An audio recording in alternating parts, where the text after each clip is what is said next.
Bonjour, du coup moi je suis Cédric Ransouin, je travaille chez Streamdata.io et on développe une plateforme qui permet de transformer des API JSON en fait en API de push. Et du coup on a été amené à étudier des technologies comme WebSocket et Server-Side Event. Et donc voilà un petit rendu. Qui connaît WebSocket dans l'assemblée? Et qui connaît Server-Side Event? Ouais, il y en a beaucoup moins. Donc ce qu'il faut savoir c'est que WebSocket Server-Side Event, ce sont deux technologies de push en fait. Donc des technologies de push, c'est des technologies qui vont permettre de pousser des données du serveur vers un client web, client mobile, etc. Ces deux technologies qui ont qui ont en fait une spécification au niveau W3C, elles sont nées à peu près dans les mêmes années. La première différence entre WebSocket et en fait Server-Side Event, c'est que WebSocket, c'est une technologie qui permet aussi bien, enfin qui est bidirectionnelle. C'est full duplex, c'est-à-dire qu'on peut aussi bien envoyer des données du client vers le serveur que du serveur vers le client. Server-Side Event, à contrario, c'est une technologie qui fait vraiment push server to client. L'autre différence entre WebSocket et Server-Side Event, donc WebSocket, en fait, ça se base sur la pile TCP, c'est un protocole assez bas niveau. Pour s'y connecter, en fait, on va faire une requête HTTP, on va avoir un protocole de négociation entre le serveur et le client pour pouvoir passer en WebSocket. Server-Side Event, en fait, c'est juste du HTTP. Sauf que contrairement en fait à une requête HTTP classique où en fait on va avoir une requête et ensuite une réponse, là on va en fait ouvrir une event source et la connexion va rester ouverte et on va pouvoir recevoir ainsi des événements de manière régulière. La seule chose qui nécessite, c'est d'envoyer en fait un header qui est de type accept text event stream. Du fait que en fait, les WebSockets sont basés sur un protocole qui est basé sur TCP et pas sur HTTP, ce qui va se passer, c'est que souvent vous allez avoir, enfin, les proxys et les load balancers ont été vraiment en fait créés pour pouvoir faire du proxy ou du load balancing du protocole HTTP. Du coup, ce qu'il va falloir faire, c'est que vous allez être obligé de reconfigurer ces proxys et ces load balancers. Souvent, ce n'est pas vous qui le faites. Vous allez voir votre admin system ou l'admin system de votre client. En général, il tire un peu la gueule quand on lui dit bah, faudrait que tu modifies tes configurations. Du coup, bah, en fait, vous êtes un peu comme ça, en fait. Mais en général, bon, ça passe. Nous, on a eu chez un client, en fait, on a dû un petit peu batailler, mais ça n'a pas été non plus la mort, mais on sentait bien qu'il y avait une petite réticence à vouloir modifier les confs. L'autre chose qu'il faut savoir aussi, c'est qu'avec WebSocket, là, dans tous les headers qu'on balance pour le handshake, on a un header qui s'appelle connect. Et ces headers-là, en fait, ils peuvent être réécrits par les proxys. Si bien que en fait, cette réécriture, bah, ça va faire casser complètement la connexion WebSocket. Donc il faut vraiment en fait, faire attention à ces détails. Server-Side Event, bah, en fait, il n'y a pas besoin de reconfigurer, parce que comme je le disais, c'est du HTTP, ça se base sur du HTTP, et en général, tous les proxys et les load balancers sont configurés pour supporter du HTTP. L'autre différence entre WebSocket et Server-Side Event, c'est que dans WebSocket, lorsque vous avez une connexion qui reste ouverte, par contre, si vous perdez la connexion, parce que vous avez une perte de réseau, vous avez une dégradation, etc., en fait, vous la perdez définitivement. Si bien qu'en fait, lorsque vous voulez, en fait, vous allez être obligé en fait, de réimplémenter la reprise de connexion vous-même, donc à la main. Et pareil, si vous voulez en fait récupérer les messages que vous avez loupés, vous allez devoir réimplémenter ça dans votre client. Server-Side Event, c'est un peu différent en fait, c'est que dans la norme, en fait, ils ont prévu la partie reconnexion. Donc, qu'est-ce que va faire le serveur? En général, il envoie des événements. Ces événements, par défaut, ils contiennent donc le message. Mais par contre, on peut avoir des propriétés optionnelles. Donc là, il y en a une qui permet de définir le type d'événement. On verra à quoi ça sert. Mais il y en a une qui est importante, c'est l'ID de l'événement. On peut, en fait, à chaque fois le serveur va envoyer un événement au client, il va envoyer un ID. Et cet ID-là, en fait, il va être récupéré par le browser. Et le browser, qu'est-ce qu'il va faire? C'est en cas de perte de connexion, il va essayer de se reconnecter en fait, au serveur et il va dire bah, tiens, moi, mon événement, le dernier ID que j'ai eu, c'est celui-là. Et du coup, ce qui va permettre en fait, au serveur de dire, bah, à partir de cet événement-là, ok, tu as perdu la connexion, je vais t'envoyer tous les événements qui ont suivi l'ID que tu viens de m'envoyer. L'autre chose qui est intéressante aussi dans Server Sent Event, c'est qu'il y a un quatrième paramètre optionnel dans les événements. Ce paramètre-là, en fait, est toujours envoyé du serveur vers le client, et il va permettre aussi de définir à partir de quelle fréquence le navigateur peut essayer de se reconnecter.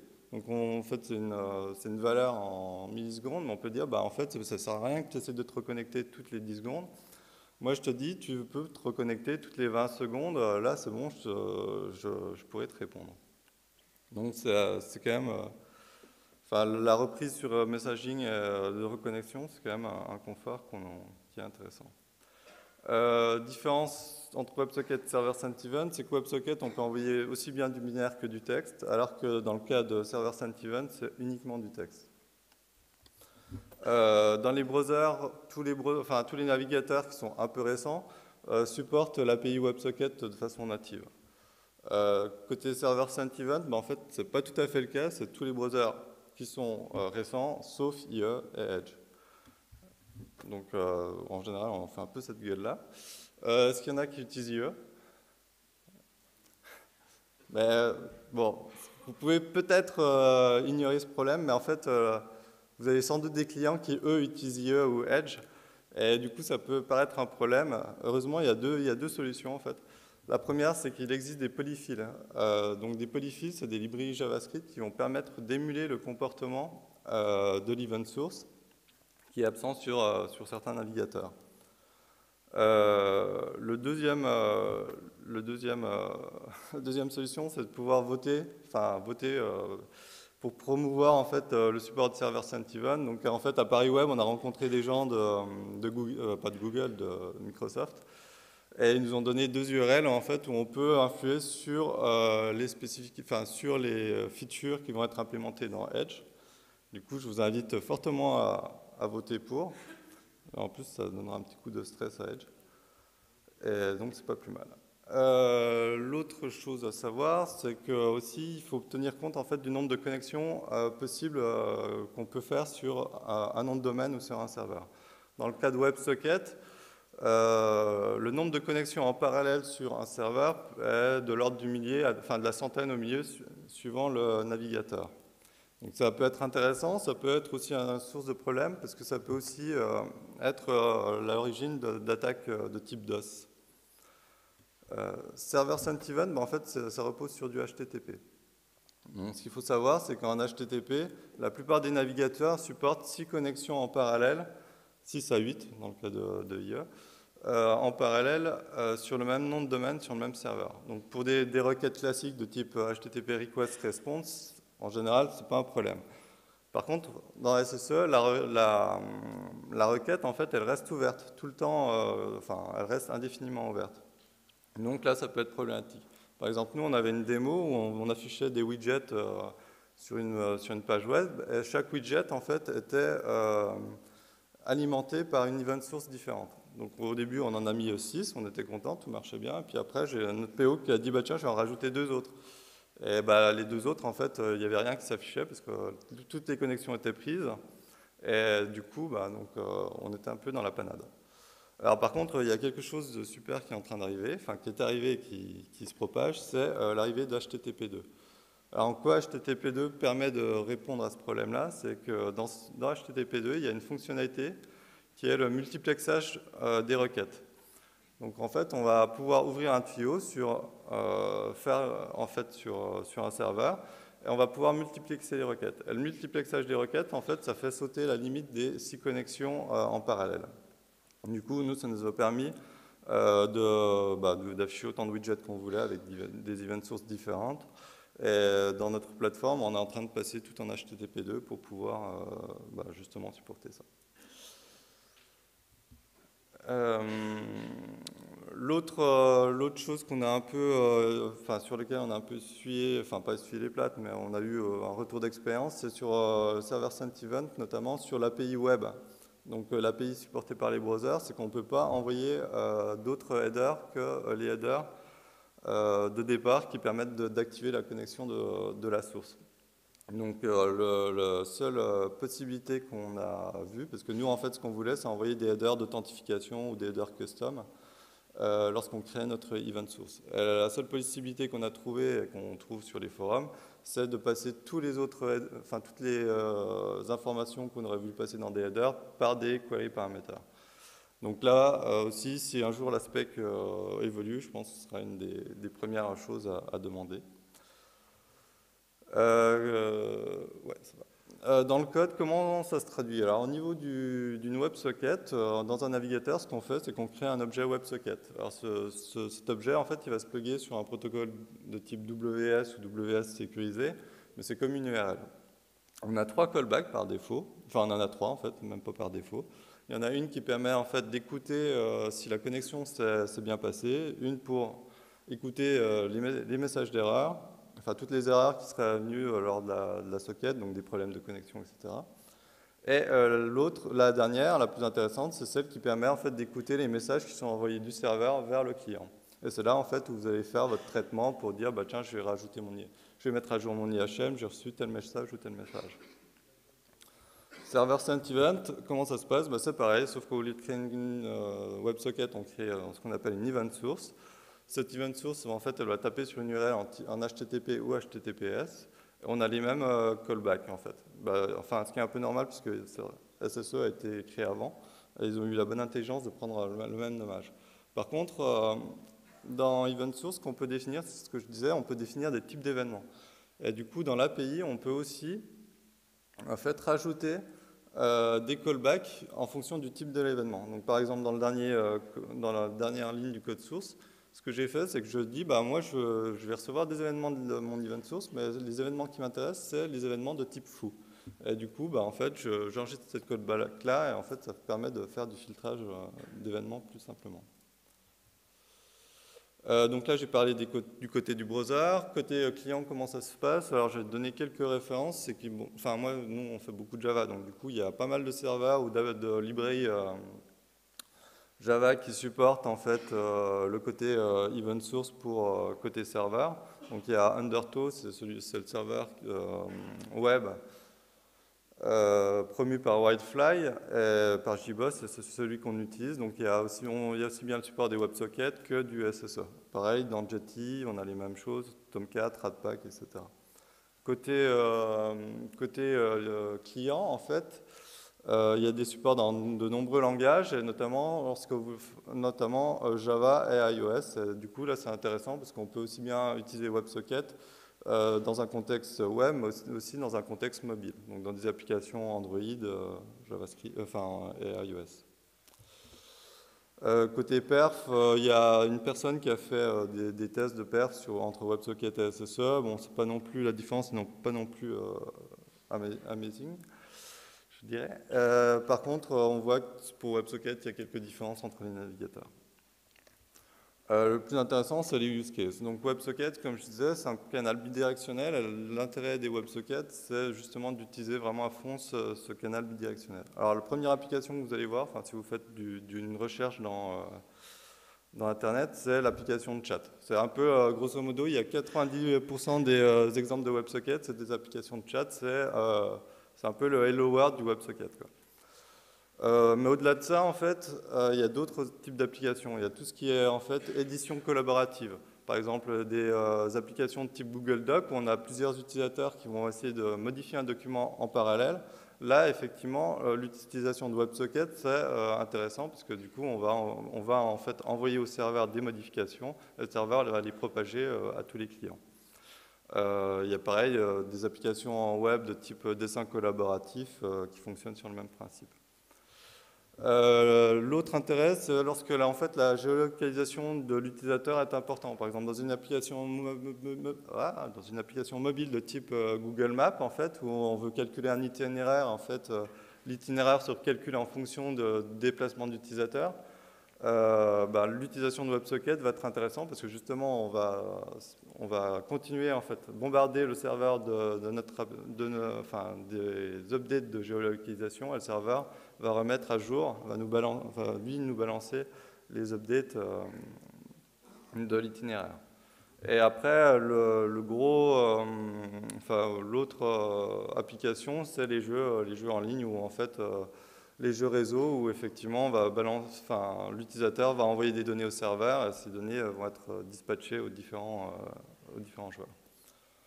Dans le cas de Server Side Event, c'est un tout petit peu différent parce que du coup, ce qui nous intéresse, c'est la remontée, c'est la descente d'informations. Donc il y a plein d'applications. La première, c'est des applications de type trading, c'est-à-dire vous avez envie d'avoir le cours de la bourse.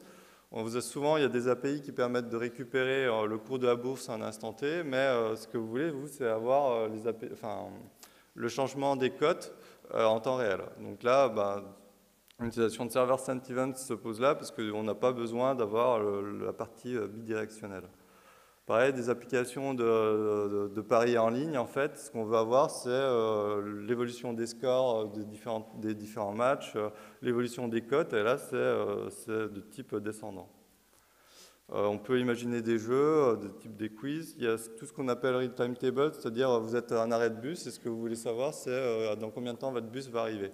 Pareil, là, vous allez avoir juste besoin de la redescente d'informations. Dernier cas d'usage, c'est ce qu'on appelle les données animées, en fait, pour pouvoir en fait afficher des diagrammes, des charts qui bougent en fonction des données publiées par le serveur. Il y a un exemple, c'est par exemple les dashboards de monitoring. Vous voulez avoir l'évolution, vous voulez dessiner des jolis graphes et voir l'évolution en fait de la mémoire, du CPU, etc. Du coup, Server Sent Event, ça se pose pas mal pour ce genre de choses. En conclusion, en fait, ce qu'il faut bien avoir en tête lorsqu'on veut utiliser une technologie de push, c'est les cas d'usage. Et puis c'est aussi, comme je disais, dans WebSocket, il y a peut-être potentiellement des problèmes d'infrastructure. Il y a le côté bidirectionnel qui est intéressant, mais est-ce que vous avez vraiment besoin du côté bidirectionnel? En WebSocket, ce qu'il faut savoir, c'est qu'on a juste un tuyau qui est ouvert. Après, tout le protocole de messaging, c'est à vous de l'implémenter. Server Sent Event, c'est différent, ça repose sur HTTP. Donc du coup, là, vous disposez de tout ce qui est sémantique HTTP. Par exemple, pour créer des ressources, vous allez utiliser une application, le post ou le put, etc. Donc tout ça, ça entre en jeu dans le choix en fait de l'une ou l'autre technologie. Et voilà. Est-ce qu'il y a des questions?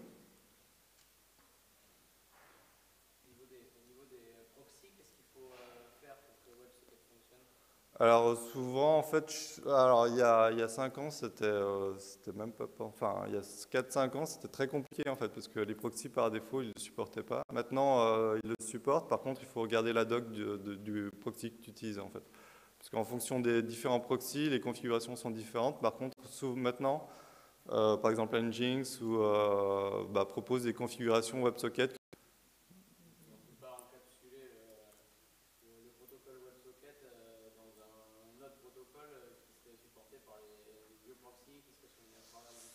Non, là, je crois que c'est assez compliqué en fait. Ouais, c'est du bas niveau, il y a des réécritures d'header, etc. En fait, donc du coup, là, c'est un peu chaud.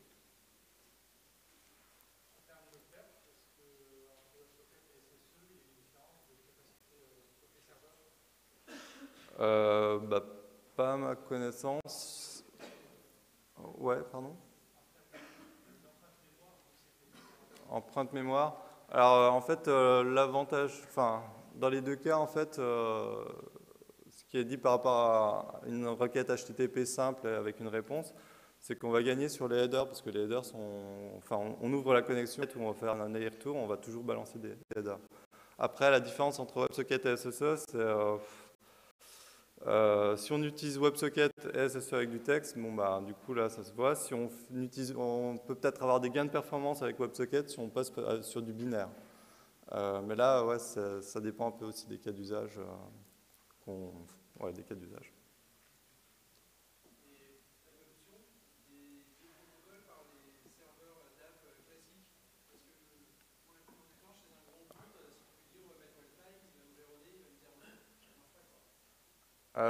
Du côté serveur, ouais. Donc du coup, Whiteflies, en fait, c'est le produit de JBoss, là, je sais plus, c'est le serveur d'application. Après, ouais, donc Tomcat Jetty, en fait, ils ont des connecteurs qui supportent WebSocket ou SSE. Donc Enfin, de plus en plus, enfin, ça c'est vraiment répandu. Si vous faites du Spring, il y a aussi le support WebSocket par défaut, SSE qui est un petit peu, qui est supporté aussi très récemment. Mais la plupart des serveurs d'application ouais, supportent les deux protocoles. Ouais. Est-ce qu'il y a d'autres questions? Non. Bon, bah merci.